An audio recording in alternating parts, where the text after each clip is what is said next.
Mikä yrityksen nimi on? Mustia Mirri Oy. Meillä perustalla palkkaatu työntekijät.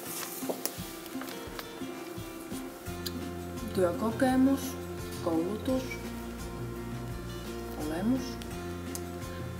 Mutta ei palkata täällä itse, vaan meidän ketju palkkaa, Mustia Mirri Oy palkkaa työntekijät.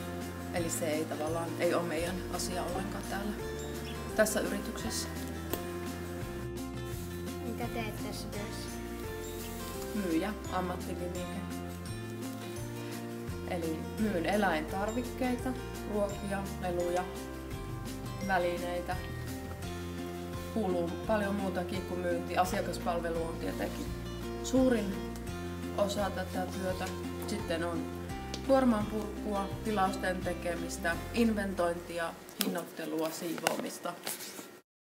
Mitkä ovat työntekijän velvollisuudet?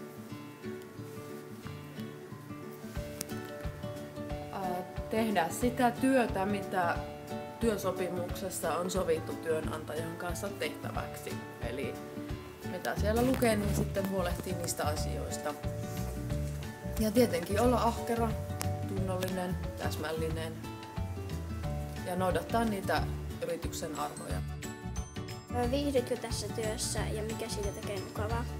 Kyllä viihdyn. Mukavaa on työajat. Eli olen aamuuninen, on kiva, että ei tarvitse mennä aikaisin töihin. Sitten tykkään eläimistä. On kiva, että niitäkin näkee tässä ja eläimen omistajia. Ja työ on vaihtelevaa, eli aina voi tulla ihan mitä vaan. Ei ole tylsää ikinä. Mikä on yhtiön muoto? Osakeyhtiö. Suositteletko nuorille yrittäjille? Mustia ja Mirja. No suosittelen, koska semmoisilla paikkakunnilla, missä ei vielä ole Mustia ja Mirja, niin on mahdollisuus franchising-yrittäjäksi ryhtyä.